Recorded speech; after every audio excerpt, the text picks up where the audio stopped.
I come in here as well, I see this very beautiful indoor garden. I noticed there's a space at the back. Yes, there is. So if you push the knob. Oh! Yeah. So this is a world in itself. Yes, this is our pantry. How on earth do you even work? Are you sure you can work when she's showering there? We have been seeing this house on social media quite a bit. It is called a Jedi Temple. So I decided to come and visit here and ask the owners why they call it a Jedi Temple and what's so special about this house. Let's go. Hello! This couple here is the brainchild, the owner, the architect of this particular house called the Jedi Temple. Why did you call this place a Jedi Temple? We wanted to have a different feel compared to the Japanese Zen house. Whereas Zen house is like, where you maybe pour tea by the Zen garden. A temple is like kind of like a place of respect and has a kind of a monolithic feel. Yeah. So the Jedi, I guess the words Jedi stems from the idea of having this force. When you come through the space, you are more intrigued to check out what's at the end of the hallway, and then you are then surprised by this double volume space. So it's like a journey of discovery, basically. Whoa, now I feel like walking into some philosophy place. As we tour this house, is there anything that we should take note about? Yeah, I think we can start off with the entrance area. We're going to show you where we keep our shoes and all our materials. Yeah, our storage area. Yeah.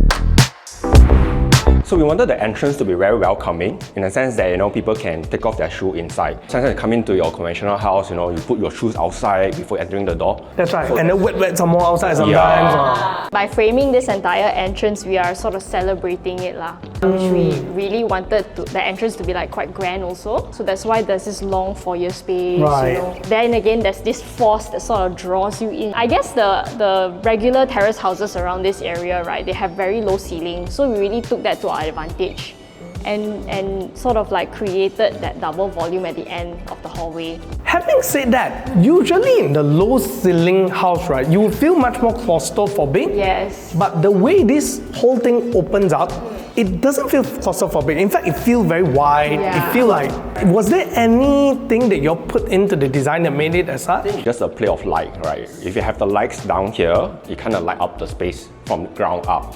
So you don't really see the ceiling anymore because the ceiling is in the shadow there. Yes. Right. And then you see the light from the double volume area cascading through this entire space. So I guess it's really kind of drawing you in and making the whole space feel very spacious as well. So apart from this space here is also our art gallery, yes, where we have our shoe cabinets here. We store our shoes, keys and everything is all here, So it's more convenient. Aside from the whole aesthetic part also, we thought about the functionality of the space. And all these storage components was very important to us. Right. Yeah, but we also want it to be clutter-free, seamless, That's why everything was tucked inside this, beyond these doors, I would say. Yes, it definitely feels very clean and feels like there is no clutter at all. Yeah. So this is actually our storage area where our storeroom, a conventional storeroom is it's very deep under the staircase. And whatever you store on the inside, you have to take the things outside first. So it's very inconvenient. And very inaccessible. Yes. So by flat laying all this stuff, right, it's very accessible. Like the brooms, the pail is all here, you can just take it and sweep the floor. And this also matches our budget constraint because this house, we try to minimize a lot of carpentry. So by having just IKEA shelves tucked into this nook, right, we save some money here. Oh, Yeah. that is so smart. You can see we have even a designated power point there just in case in the future we'll have our vacuum cleaner, that we need to charge. And then below there also we'll have probably a robot vacuum. So then again, there's our powder room here as well. Wow! Yeah. Such an efficient use of space. Yeah, this powder room is just mainly for guests to use. Yeah, because when they come over, they don't shower also anyway. So it's just really the WC and the sink. I mean, designing such a small house, every single inch counts. So powder room is where you don't spend a lot of time. Least priority, we just want to make it very small. And this is originally, I suppose, the storeroom, right? It's actually the wet kitchen. The wet kitchen used to be here. The dining is at the entrance. Yes. And as we move in here, the first thing that I see is this Biopond. big, beautiful pond, right? What do you call this again? A It's called biopond. So why do you call this a biopond? It's a self filtering pond. We don't have a filter chamber to filter the water. Everything is just filtered by itself, like the plants, the gravel, and the fishes. So you were saying that this particular pond, there is no filtration system down there? Yes. It's just an air pump to create that pressure so the water will circulate. In this sense, then I cannot have a big koi fish. A koi fish, then the poop will be too big. Then I will need to have a filter chamber. Yeah, so what I can have is only the very small fishes, like ikan bili size like that. All right, and how much does it cost for you to build this pond? Excluding the structure, excluding the RC works, I think it's about maybe 2,000. I would say so. Yeah. This pond we DIY. Yeah, we went to we look DIY. for Some specialists. backstory. So specialists told us that you charge you 30 to 40,000 for the whole system. Then we're like, okay, how about we try ourselves? So we you DIY. only spend 2,000 ringgit on this pond because you guys DIY? Correct. Yes. Right. Is your DIY blueprint for the pond for sale? So this space here, it wasn't planned initially. The early stage of the renovation, we wanted to have a sliding door here, and we wanted the dining area to be like a patio there, totally outdoor. Okay. Yeah, because that's how much we like to eat and dine at outdoors. Yes. Right. So then we thought like, but then with the trees and everything, privacy is an issue, then maybe fogging also, and you don't know what crawls on the table at night. We thought like it's not practical, so that's why we have a skylight here. So we brought in a lot of outdoor elements within this space, which is this skylight, the sculptural tree at the corner here, and then this pond. We wanted to really dine and feel like it's outdoor, but actually it's indoor. Is there any problem in terms of air, like aircon, cooling and stuff like that? Okay, so yeah, that's a valid question.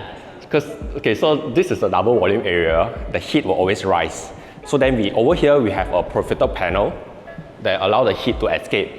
So as long as the heat can escape, the cold air will draw in, so it's a convection. As long as you get and it's double volume, right? The hot air is always at the top, it's never at the bottom. Because hot air rises. Right. So you don't really feel that hot. I mean, it's okay lah, Yeah, but it's not comfortable. like Yes, Yeah. that's why it's a bit, and once you turn on the fan, it's a little bit windy, Yes. it is fine. That's right. it's somewhere like, say, maybe dining at a cafe under a tree.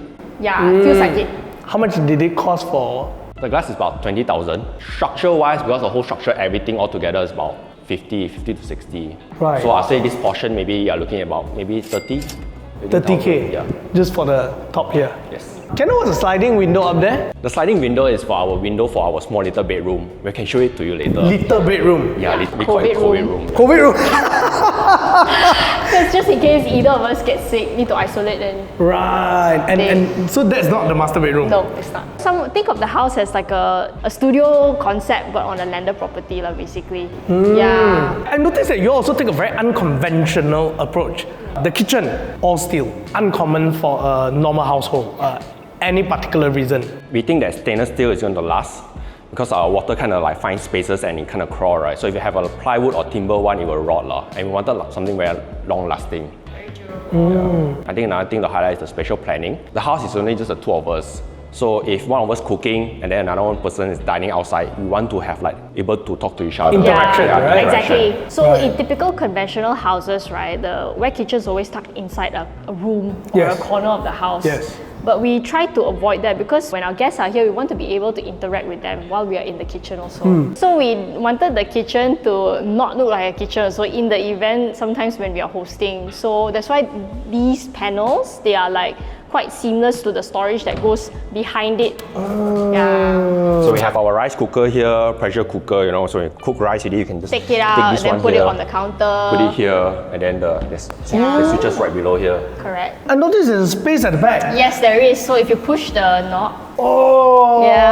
Yeah. So this is a world in itself. yes, this is our pantry. We asked ourselves whether we want to store all our stuff in a cabinet, But I feel like sometimes all these items, right, when you store it inside, you cannot really access it also because it's so deep.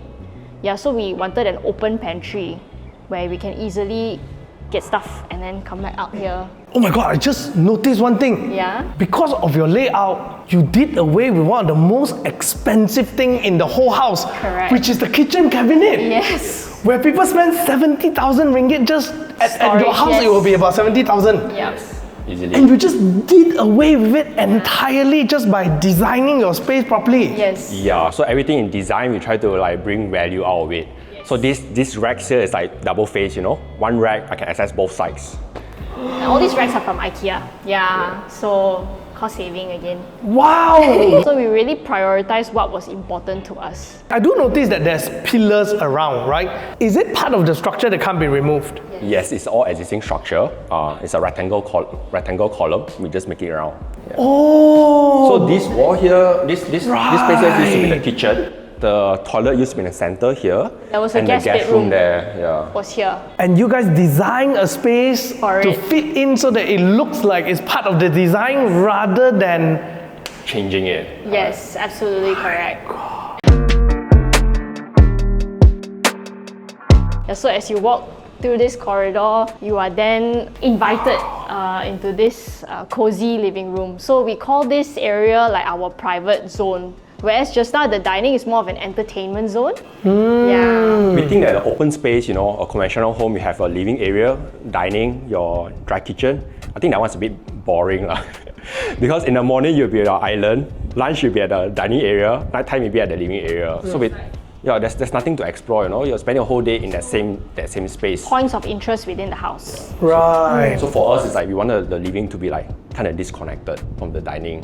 So maybe in the morning I have my coffee there, TV here at night, It's a different experience throughout the whole house. Let's talk a little bit about TV. Yeah, I noticed there's a hole there. Yeah. Is there any reason?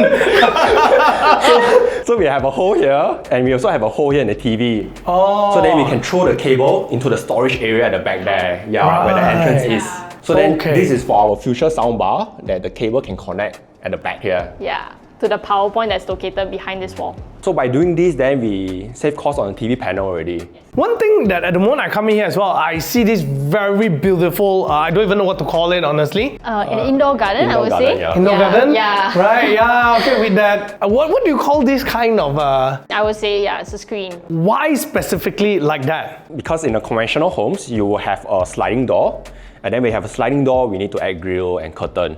So we didn't want to make the whole design so loud on the security. So that's why these columns are spaced like 150 mm each to each other.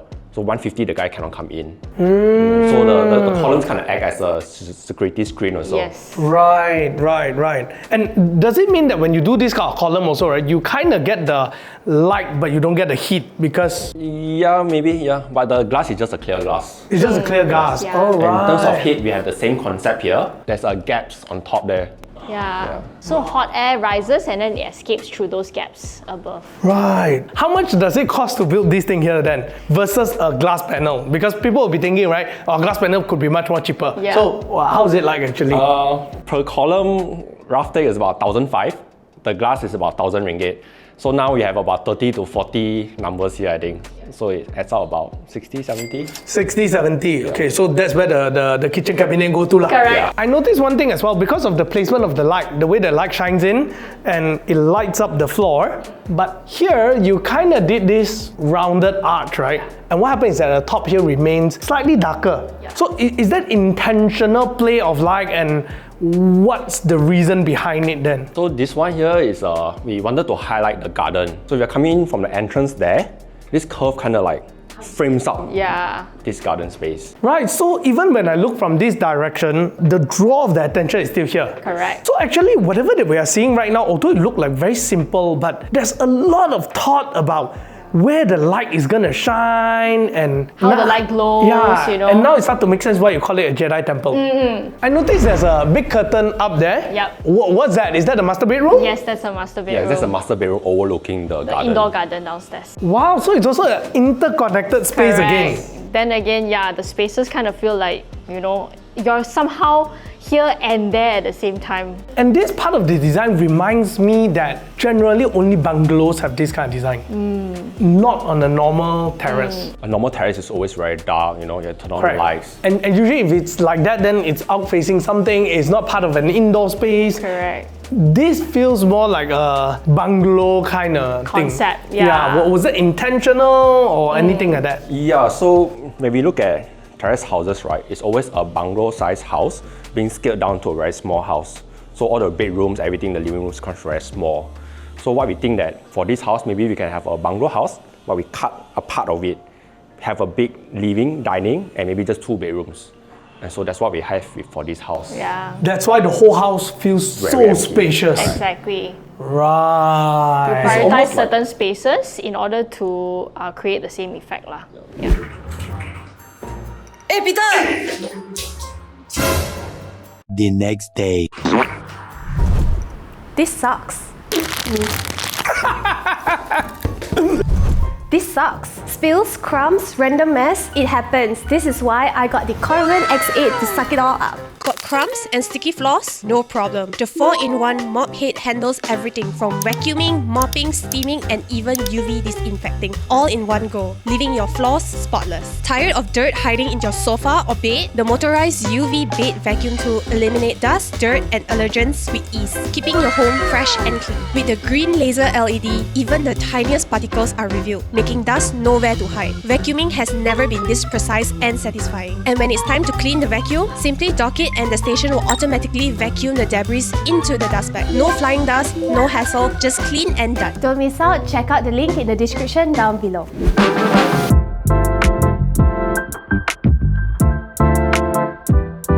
So now we're at the second floor, right? Yeah. Yeah, and definitely it's a very beautiful structure. And I noticed this big, Big feature over here. Yeah. looking window. Yep. Yeah. So we're thinking about like conventional homes, staircase is always very dark and very stuffy. And staircase is always one of the highest part in the house. So we take that as an opportunity to draw the hot air out. And by doing this feature, it kind of draw in a lot of like natural light also to the space. So there's a gap actually between this wall over here and that concrete wall. There's a gap. When it's hotter on the inside, cold air comes in, gushes in through that gap there. Right. Yeah. Does birds fly in? Yes. There was once a bird flew in. Oh my god, such a magical experience. Yeah, we really like it lah. We understand it's not for everyone. Yeah. Right. But we find it quite fascinating. Yeah. Right. So far at night, when you turn it on, we don't have those light bugs, Yeah. Sometimes you turn on lights at the car, Yeah, there's a yeah. lot of bugs, right? Do they fly in? No. No. Through they here? don't. Then don't They that don't. one. So this is a stretch canvas light. This one was about 6,000 to 7,000 for this entire piece here. It's actually just a lot of LED lights. Yes. Rows and rows and rows of LED lights, and then the canvas is just a plastic sheet. That they That wraps stretch it up. and then they hook onto the frame. Yeah. So that's why the light looks very diffused. Yes. It has this like almost outdoor-ish Feeling. feeling yeah. again.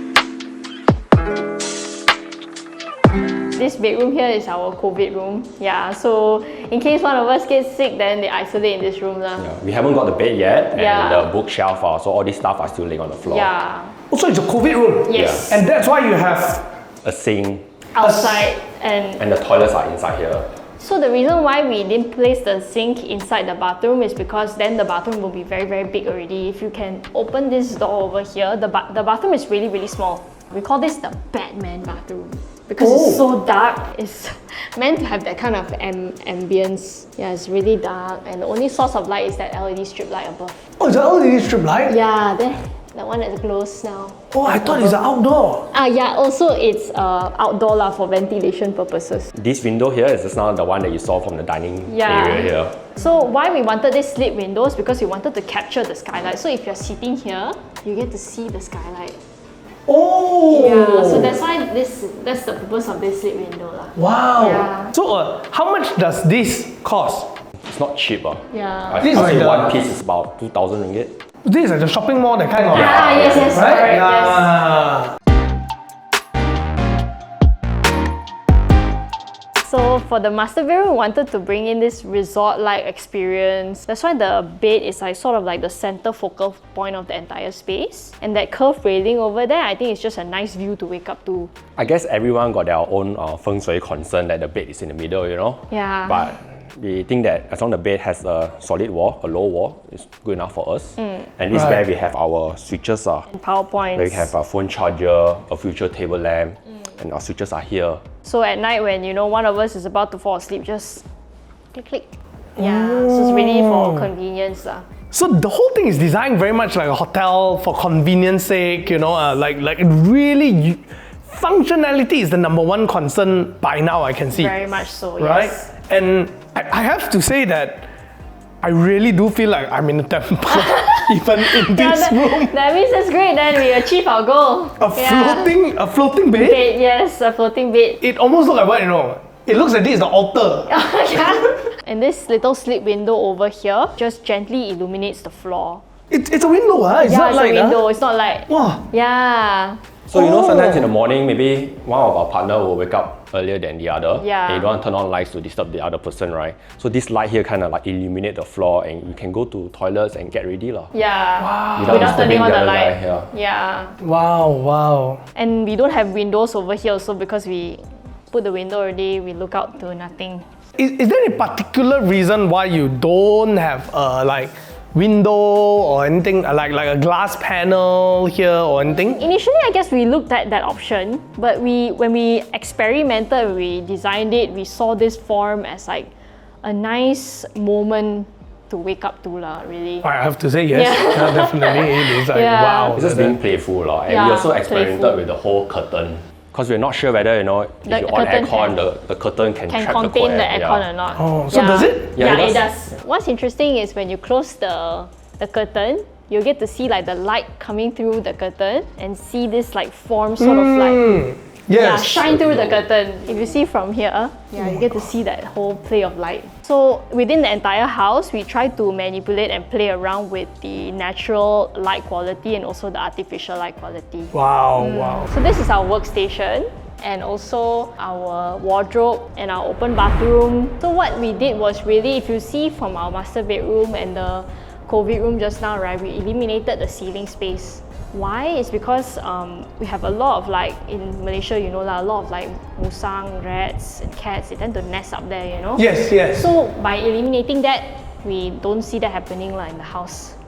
Yeah, so we flush the ceiling board to the roof structure.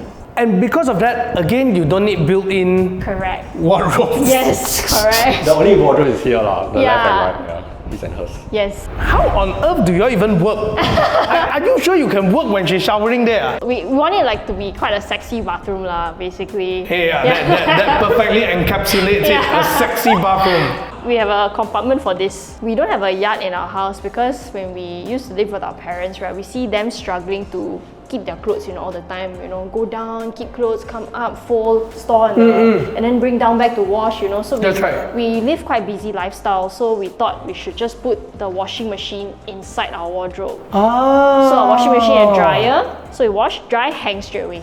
Right, so this is also a very, now I'm starting to see getting more and more popular. Yes. People are putting their Yeah. washer and dryer upstairs itself. Correct. Right. So this one we put directly in the wardrobe lah, because then we save a lot you of shower time. here, Exactly. straight away throw it in. Throw inside it. No reason for you to leave your clothes on the floor. Yep. Yeah, but we'll still get it. That's just how it works. Men being men. And now I don't even feel like it's a bathtub. Yeah. I feel like it's a giant basin. Yeah, right. How much is this? About 5 to 6, yeah. But this is excluding the transport costs because this was a challenge to yank it in here. It's 200 kilos. How on earth do you even carry up Yeah, that you step? We cannot. can't because the edges are very smooth and very slippery. Yeah. So what we did is that we had to uninstall the window frames, get a crane to fish it back up. Yeah. How much did it cost for you all to transport it in? I guess another Another 1K. 1 to 2. Yeah. Oh my! Because when we move it from that location to here, we need to use the hydraulic jack, that pallet jack. Yeah, to like drag it in here Oh, and so then jack it back transportation down. is 1K. Yes. Not including removal of the window, reinstalling the window. But everyone was very helpful. Yeah, doing this thank house. God, So thank they God. help us to plan around it, how to fix the pipes and everything. We placed the toilet right here so that we can enjoy the skylight view as well. Again, this is the only probably custom-made build that I see. Yeah, this one's phenolic board also. This is like mall stuff for easy convenience. You'll just put it here. Really, yeah. Then we just mop only, just wipe, Right, Yeah. and it's way cheaper than tiles again. Way cheaper. And maybe it's like some architecture details that we kind of want to play with. It's like the knobs for the basin. We just to put it here. I think waking up in the morning, I don't want to see myself in the mirror lah. I want to see a view out, Yeah, so then the mirror is just a very small one here. And I can just brush teeth and look into the sky lah. So if you see the house, right, think of like all these components as like objects. So you look at it as like one singular object, like just the kitchen island, like one singular object. So it must be like quite sculptural. And these pendant lights also, we were searching wow. high and low for a pendant light that shines upwards. So these are actually pendant lights. Yeah, correct. But we couldn't find any light fitting, so we custom ourselves How much did it cost? Total about 2,000. for the rod and also the plate lah, the stainless steel plate. We wanted the light to shine up because the ceiling space is very high. If you have some light that kind of shines down at night, at the top that's been very dark. And then maybe got like ghosts there looking down at you. Right. Yeah, that's true. The fact that it's shining up, it also feels Correct. even bigger. Exactly. So the light is like, then again, a diffuse kind of light, you know, it bounces up and down. So it's not like Right. direct lighting, harsh. That's right. It's just like a walkway, right? Yes. Where it bounces up and then it gives that whole flooring kind of Yes. thing. It's almost like a loft light like that, I'll Yes, say. loft light experience. Do you actually spend a lot of time in this house, or usually go out work more? We work in this house. Oh, you work in this Yeah, house, this is our home literally. office. Right, that is cool. Then how do you guys maintain this house? Like, do you get a helper or anything like that? Sometimes I would say, yeah, when we get very busy, then we get a part-time helper. But most of the time, we are doing the chores ourselves. Right. So you will end up have to sweep the floor, mop the Correct, floor, and yes. all that. And thank you very much for showing us your house. Yeah, And because of of course. that, we also work with our partner to actually give you all a surprise. So just wait a moment, okay. yeah? Yeah, I don't know how to fix it. We work with our sponsor this time, Corvin. Remember just now you said that it's quite mafan for you all to Yes. sweep and then you mop. So this is Correct. actually a mop and a sweep all in one. Wow, So it helps you to wonderful. save time and then you can clean this house up nicely. Yeah. Amazing. We already charge it so you can give it a try can I see also. how to turn on? Oh, that button there. Oh, Oh, it moves by itself. Then it's so cool. Try the hair. Suck the hair. It doesn't bring up all. Oh, there. Wow. So it's sucking up the dirt. That's right. Okay, so we hope you like that gift because at the end of the day, we know that these days, you know, we're busy working, right? Exactly. And they mop and then you sweep Yeah, and all that kind of stuff, man. right? This one just does everything one a shot. two-in-one. So Wow, yes, we hope you wonderful. like it. We and love it. yeah, Thank keep you your so house clean much. because Thank it's a you. beautiful house. Yeah. No, this is so perfect. Thank you so much. So shout out to Corvin. Thank you very much. Thank you, Carmen. All right, so we finished touring this house. First question, right? How much did it cost for this whole renovation? It's about 600 to 700,000. Does it include all the fittings? Yes, and all? everything. So Furniture including also. the fittings, furniture, the kitchen island, then I would say it's about 700 lah. And when you were doing up this house, how do you do it? Do you tear down the whole house until it was just the bare bone structure and relocate the space, or how was it like? We only maintain the existing structure. So the roof, water and electrical is all new. Yeah, and then the space planning, of course, the wall, some of it we hack lah. Right. Out of the 700,000 ringgit, what is the most expensive component in it? Which part took the biggest chunk of this 700? I would say it's the front columns there, the column screen and where Yeah. the garden is. Because I that's think that very one's- labor intensive. And I would say that one is unnecessary. It's a luxury lah. If you have extra, then we do for it. If you don't have, then can be just a simple screen and then garden is outside. That was about 10% of the house Yeah. just for that column. Correct. Right, so I suppose plus the living room, it probably comes up to about 100? The living room was already existing slab. Yeah. We just need to do the plaster ceiling, that curve there. Correct. Right, Yeah. I see. So what's the second most expensive thing then? I would say is the skylight. The Skylight glazing, and all lah, the glazing. all the windows are expensive because Yes. we need to custom-made the color. It's not your typical color that you can get for powder coat finish. Yeah, standard color is always like black, grey, white color. To have this color, you need to custom-made color. Right, so the color was custom made. Yes. That explains, yes, most of the house we see is the standard chrome, standard Correct. Black. Yeah. And to custom-made it, then you need to have quantity. So then it's either like you piggyback on another contractor who has the existing quantity, or you have to do it yourself. Right. Another thing also I noticed about this house is that there's a lot of attention paid to the design, and those designs did not just help you to create a more livable environment or happier, but rather also it helped you to save up a lot of costs to put into other areas, right? Like how you came up with this whole thing, was it intentional or what? Yeah, I guess a lot of people when they entered the space, they think that we live this minimalistic lifestyle. It's easy to sort of categorize you under this one single Yes. word, right? But really it was a series of thought processes that came up to this entire idea. first was the layout, the space planning was important to us. And then we started looking at our budget. Okay, so what can we afford? What do we want to prioritize on? So we wanted to prioritize on the whole spatial experience. Therefore, we have to park most of the budget within the structure and the walls and the new services, you know. And then only we started looking, okay, how much do we have left for finishes? So that X amount, okay, so how do we use that X amount to create the most impact? So it's not like you're minimalist or anything. It's the priority of design, and then in the end come down to that, and how do we make it more efficient? Yes, that's right, and impactful. Right. So you don't need to be a minimalist to have a minimalist house. Correct, you don't have. I think the minimalist was a final outcome. Everything like all we decided, you know, like we want to do this, want to do that.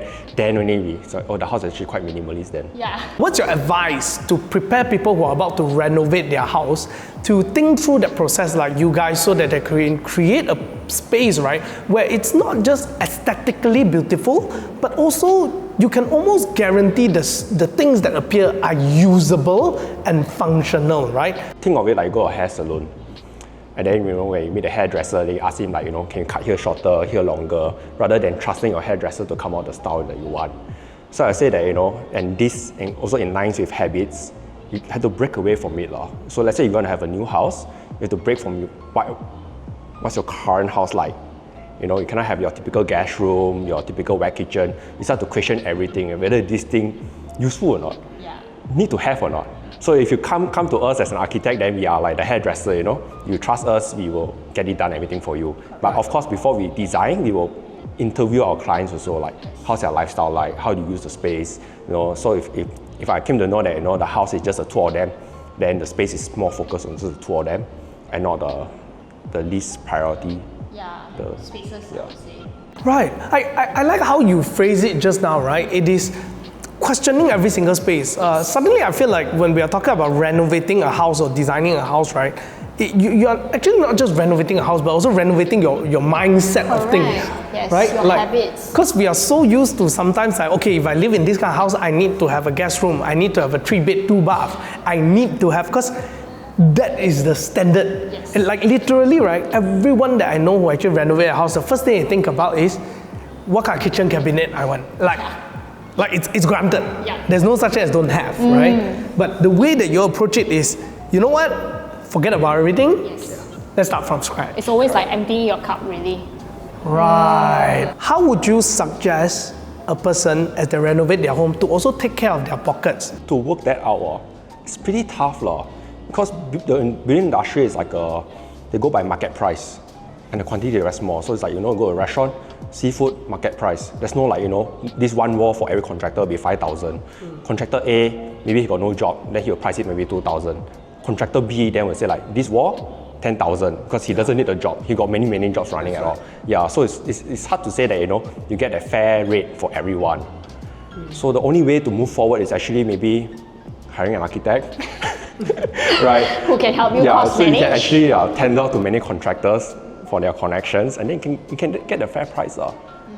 Okay, so thank you very much for your time and allowing us to visit this beautiful home. Thank you so much for those of you guys who love this video, do hit the like and subscribe button and turn on the notifications so that when the next video comes up, you get updated.